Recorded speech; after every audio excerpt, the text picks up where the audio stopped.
खबर शामिल करते हैं। मेहर मोहम्मद आसिम की रिपोर्ट के मुताबिक बॉलीवुड अदाकार सैफ अली खान पर चाकू हमला केस के मुलजिम को गिरफ्तार कर लिया गया। भारतीय मीडिया रिपोर्ट के मुताबिक मुंबई पुलिस की जानिब से मुलजिम को ट्रेस किया जा रहा था और मुलजिम को चलती हुई ट्रेन से हिरासत में लिया गया।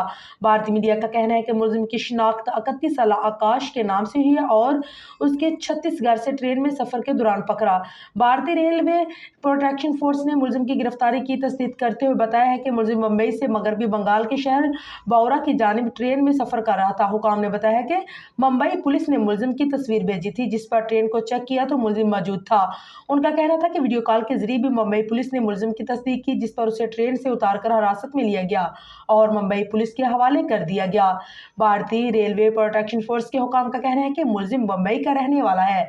दूसरी जानिब मुबैना मुलजिम की तस्वीर भी भारतीय मीडिया ने जारी कर दी है। ख्याल रहे कि गुज़िश्ता रोज भी भारतीय मीडिया की जानिब से केस में मुलजिम की गिरफ्तारी का दावा किया गया था, ताहम पुलिस ने तरदीद की थी कि और बताया था कि गिरफ्तार मुलजिम का ताल्लुक सैफ खान पर हमला केस से नहीं। सैफ खान पर हमला केस में 30 से ज्यादा मुंबई पुलिस की टीमें काम कर रही हैं। वाज़ेह रहे कि रवां हफ्ते बुध और जुमेरात की दरमियानी शब तकरीबन 3 बजे के करीब मुंबई शहर में सैफ अली खान के बांद्रा वाले घर में डकैती की कोशिश की गई, जिसे अदाकार ने मुजाहमत करके नाकाम किया।